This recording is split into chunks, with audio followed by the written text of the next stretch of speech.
Welcome back to the HGC. We are getting ready for game number 5 as Fnatic and Expert has shaped up to be quite the series. Here we are, our bands, Battlefield of Eternity and Cursed Hollow. We just finished up on Infernal Shrines. Fnatic taking the series and tying it up 2-2. Game 5, we are going to Towers of Doom. Chromie possible picks.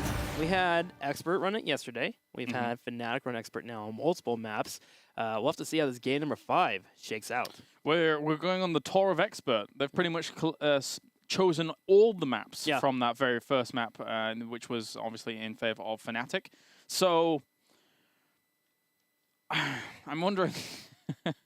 I would love to see wild stuff. Like I mean, even something as simple as take the Chromie themselves. I don't think that Fnatic will do it here on their own, honestly. I think if they were going to go for any ranged assassin, in that vein, it would be Li Ming. And then just kind of give that to Shrimpy. But let's see. Because I could foresee a future here where Fnatic, they're going to ban Tassadar. That's a bit of a shame. Because I would love to have seen them not ban Tassadar, let it through, and then try to get Tassadar Tracer themselves. Go full crazy draft for game 5. HGC ban here for Expert once again. I would have loved to have seen that, because Shrimpy's a really good Tracer, but never mind. So for me, the 2 picks that I want to see from Fnatic is either Dehaka or Malfurion in that first pick. Malfurion's so helpful in these weird poke scenarios that you get while at the altar phases. Such a strong foundation for your team. Bring me the Dehaka. Pick one, bring me the Dehaka. I do like it on this map. It's so much value with being able to use that brush stock floating around the triple altar phase. We've seen some Vikings also in this battleground, but less so from these 2 teams. More synergy, which we will see in the next matchup. So hey, watch out for that. I mean, there's still the potential of those wilder things, like we could see an Abathur on this map. You know, it could be a thing. In a wacky world, there's the Dehaka. Thank you. So we could see crazier things. Actually, now that the Dehaka's there, it's probably going to be Wobby on that, so we couldn't see something insane like an Azmodan, which actually Pushmadan's quite funny on this map. Yeah, but he's annoying. Well, we saw Shrimpy run Azmodan the other day, but yes. It was Wobby, actually. Oh, was it Wobby? Yes, Wobby. Oh, gotcha. That's why I'm saying that, you know, Dehaka on the Wobby, blah, blah, blah. Expert to the far right. I feel like the normal pick here is Malfurion into Ragnaros. You get your strong foundation. However, Expert might have something up their sleeve. They did pick this battleground. Do you like Zul on this map? Do I like Zul on this map? He's okay. So Zeratul into Ragnaros, a big change up here for Expert. Your question about Zul, he can be all right. You need to definitely take care of him. Yeah. Between the middle and the bottom lane. It's sort of a mute point now, I suppose, with Zeratul and Ragnaros being here, though. Because that's combo. That is combo. So looking for that instead.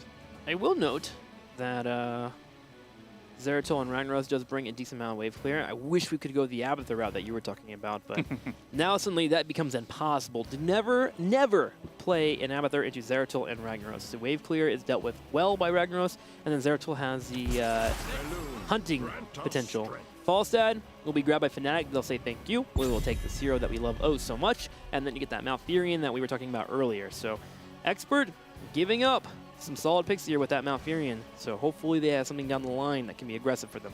So that's Wobby, that's Quacknix, that's Smexy sorted. So on the side of Fnatic, we've just got Breeze and Shrimpy to decide. Shrimpy can still play a multitude of crazy things. So Team Expert now, what are you going to ban out? You have to ban a Warrior. You've already banned ETC. You banned Muradin before. I think ban Tyrael.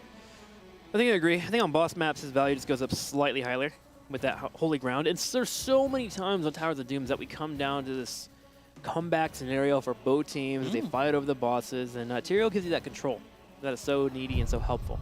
I actually think that Tyrael and Greenman can still work here for Fnatic as their 4th or 5th pick. So Expert needs to think about that as being a potential for them. Do they get rid of it?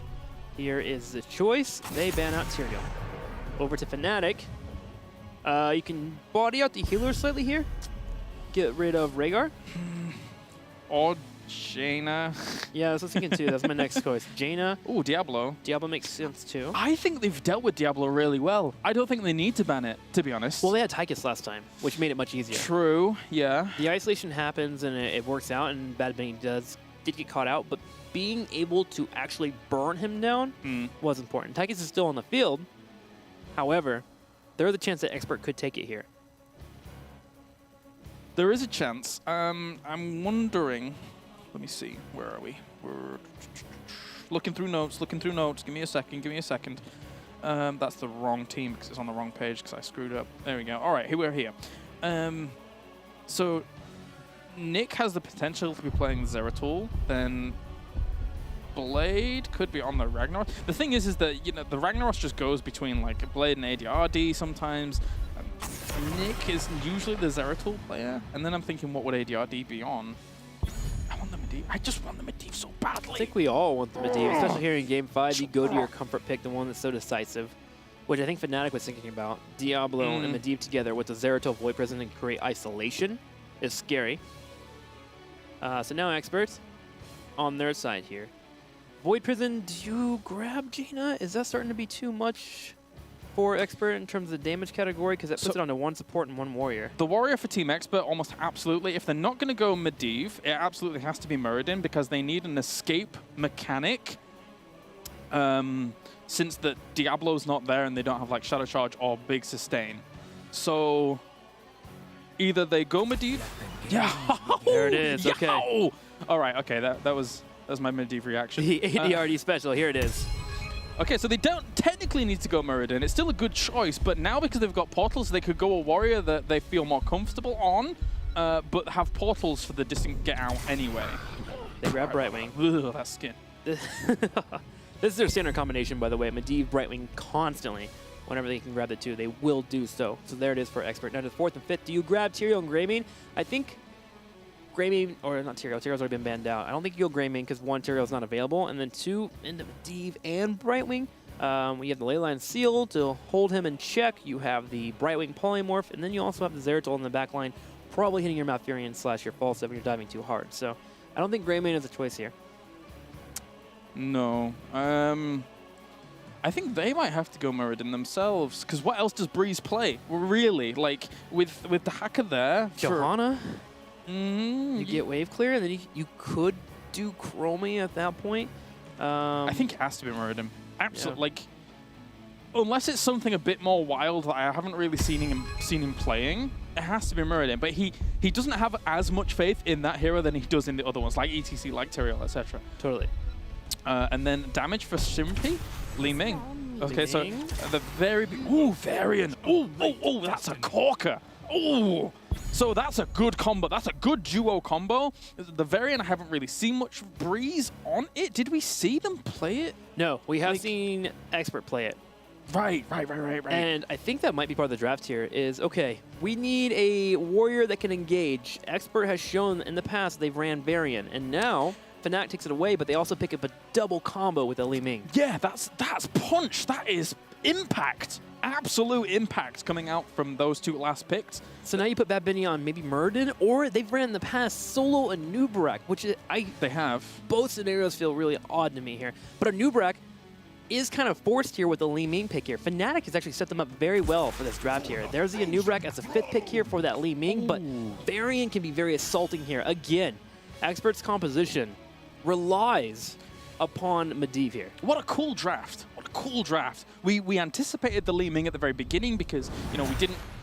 the Chromie's a little bit ambitious. Sure. In a situation where it's 2-2, even if it is good on a map like this, Li Ming has more sustainability. She could quite happily go for a very defensive build with dominance, with Calamity, etc., and then coupling up with a Varian. This is something that I wasn't expecting from Fnatic, but they can definitely make work. Yeah, and it just makes full sense here with the knowledge that we have of Expert in the HGC the last couple of weeks with them pulling Varian out lots of times against Dignitas. They needed an engaged hero here in their 5th slot.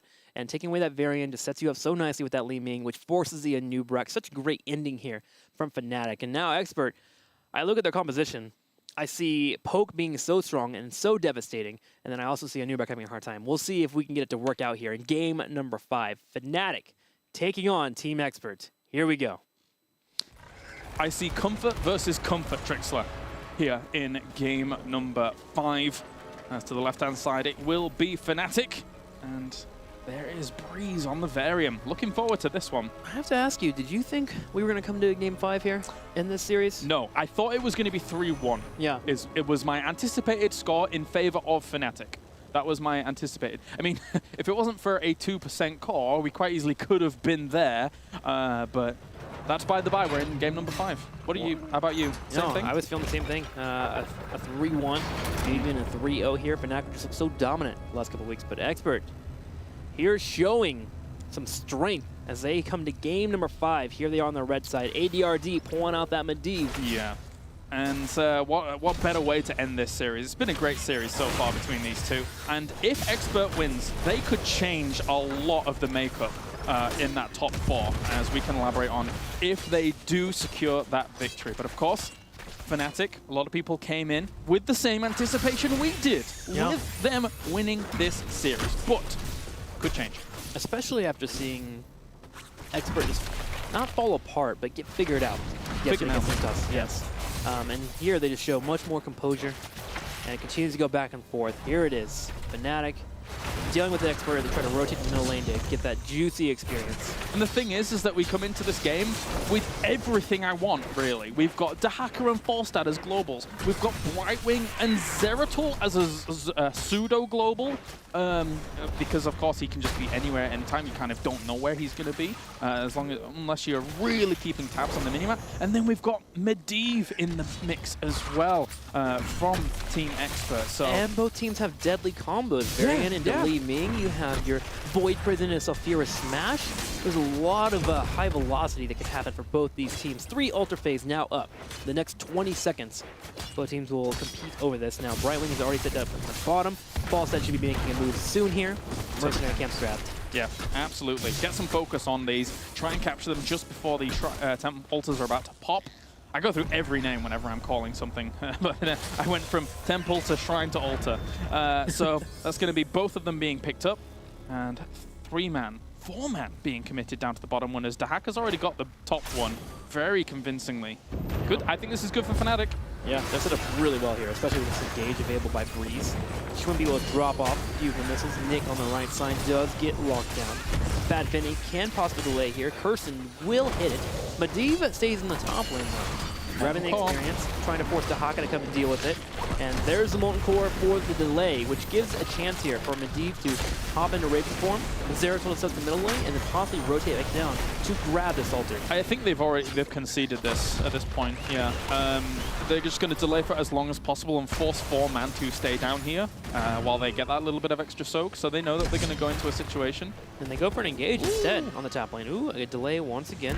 Medivh and Zeratul putting some pressure on the Dahaka so he can't rotate. Yeah, they absolutely have no intention of capping this to Team Expert. They're just here to annoy for as long as possible. And then if by chance, when they've got even a little bit more of an extra lead in terms of levels, they see the opportunity to come and deal with this, then they would. But nope, giving it up.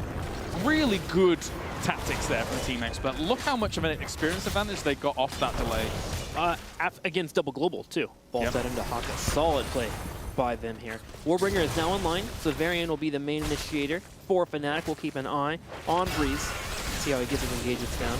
To the right side, we actually have Ragnaros here getting the Region Globe talent, setting himself up for sustain.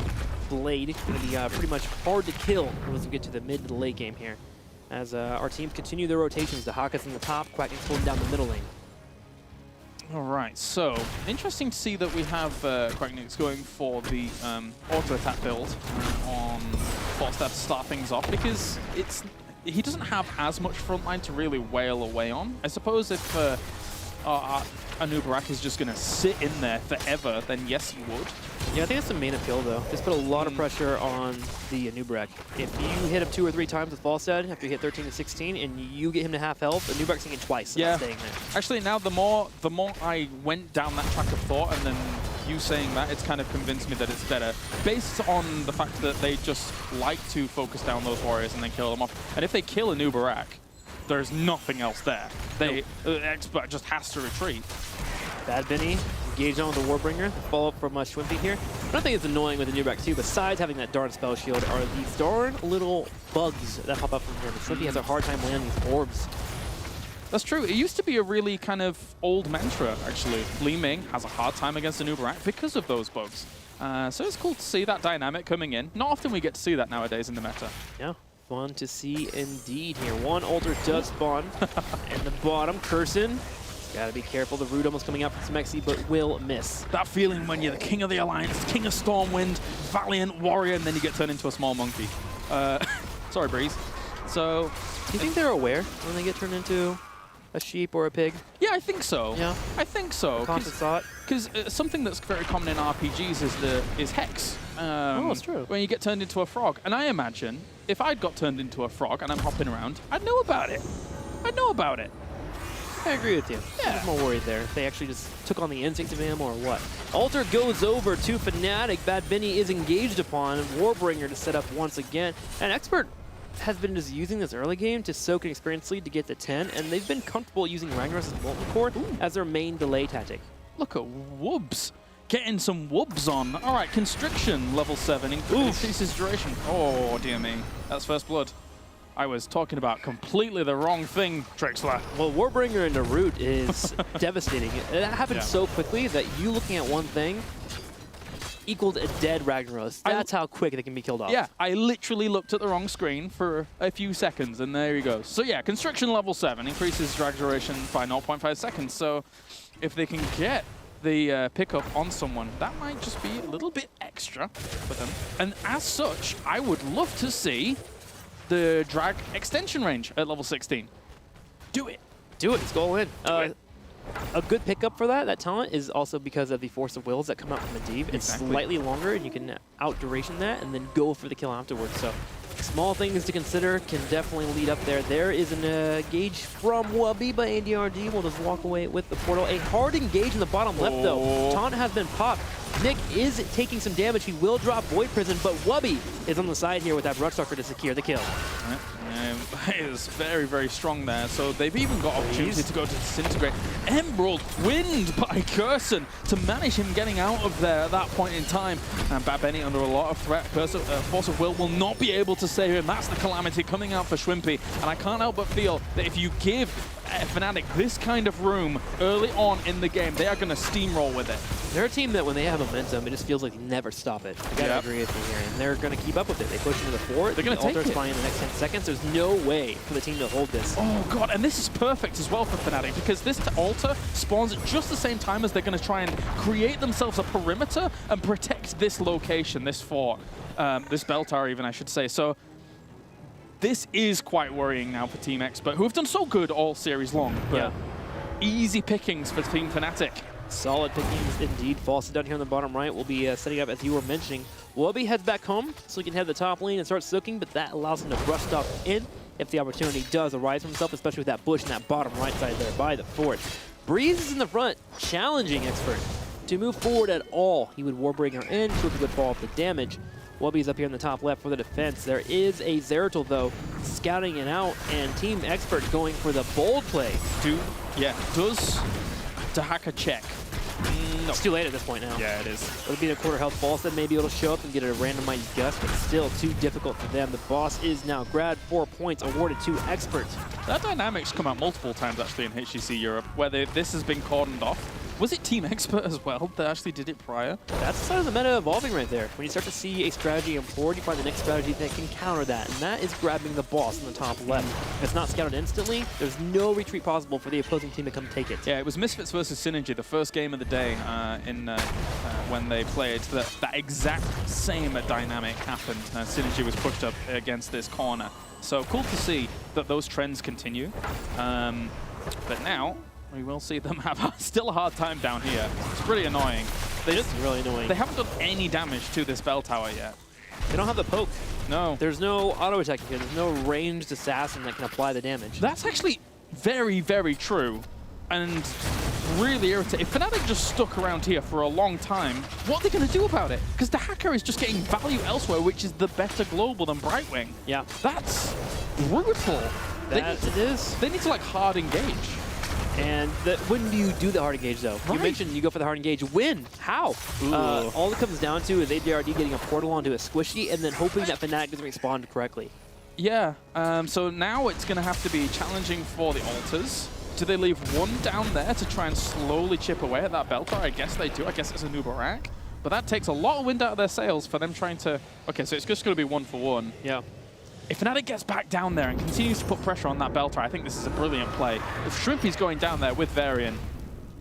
He's already set up. He's just getting a new Barak to pull back. And look how much damage Bad Benny did. I love this. A new Barak does nothing in terms of clear here. Mostly with probably minions there.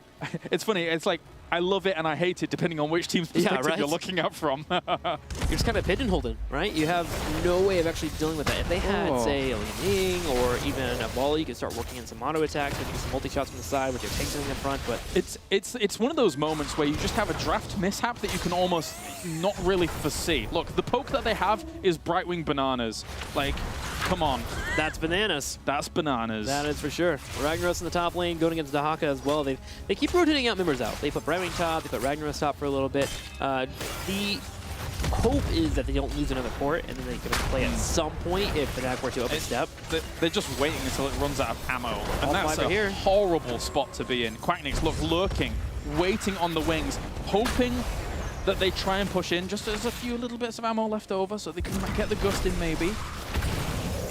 The 3 points could be good. Bad Benny is engaged upon. There goes the Hardened Shield to help out, though, or the Spell Shield. Bad Benny on the right. If they're going to come in, Dahaka can come in from this bush on the right-hand side. It's already going quite low now. All the shots are almost gone.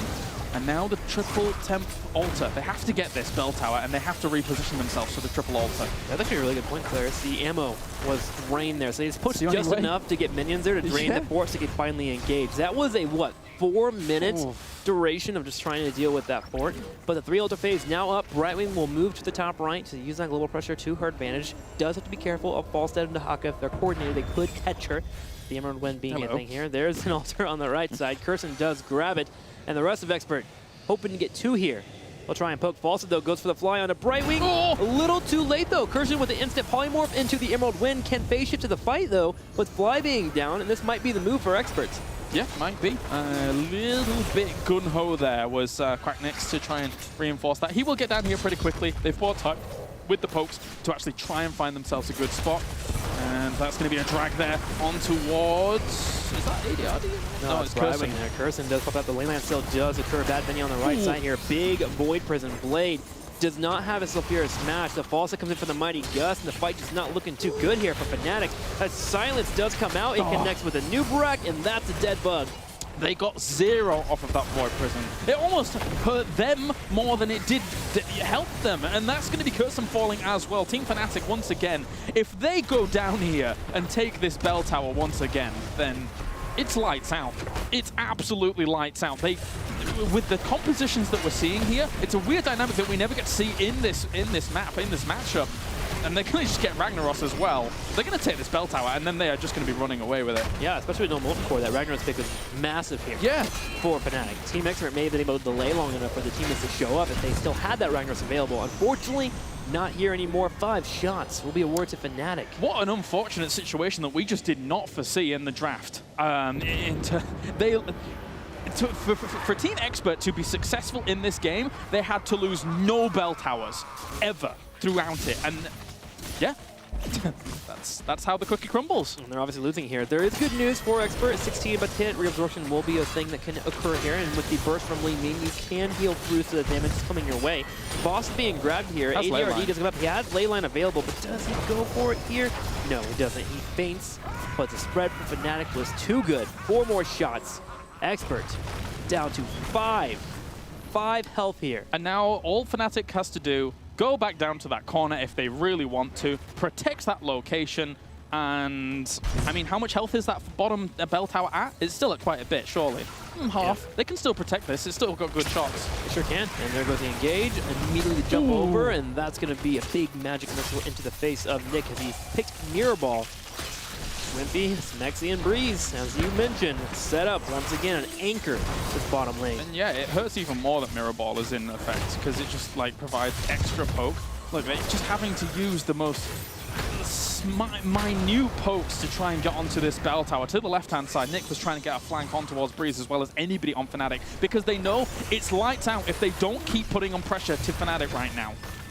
They grab their bell tower, 2 ultra spawn, and this is hard. This is very difficult for Fnatic. Now, the good news is, or for Expert, the good news is Fnatic can take 1 ulter and Team Expert's still in the game, but then you're down to 1 solo shot. It feels like the map has just been cut off. The entire game has been focused around this bottom part, and that's going to be quite Nick's taking a lot of pressure. He's going to have to gust 4 members away. Twilight Dream on towards an Uberak there. He gets away with the portals. That's a lot of damage on Brightwing as Calamity is able to pop him and finish him off. Shrimpy getting some great value there from that. And Nick trying to put on pressure up towards Malfurion, but I don't think it's going to work. They've used Void Prism. Can they pop Whoopi? No, they can't. Expert has to get a kill here. There's a taunt though right away, and there it is. Practice has now shown up. Nice and healthy. 2 more pickoffs. Bad Binny in trouble. Fnatic will start channeling the ultra. They'll be able to get 4 shots here, but there's another ultra to the very far south, and that is going to be game over here. Fnatic will walk away with this series, winning 3-2, but Expert certainly put up a fight. But here in game number 5, Fnatic just too strong anchoring that bottom lane. What a heartbreaker there for Expert, considering that last map and the composition that they went in with it. I think that, yeah, very rarely do you see that dynamic come out on Towers of Doom. You see the guarding of a bell tower, but never really the true lack of poke to actually bring it down before all the shots are gone. They lost so much momentum with that. Yeah, they certainly did. And again, I agree with you. There was no way for them to handle that fort. No. And it's kind of interesting. That's how the meta is shaping up, is that everyone's grabbing these extra warriors, grabbing these more melee-centric heroes because they have these big moments to make plays. But you forget what the assassin can do so well, the long-range assassin. And that's set yourself up for infrastructure, but also kill structure when you win. So unfortunate there for Expert, just missing that slight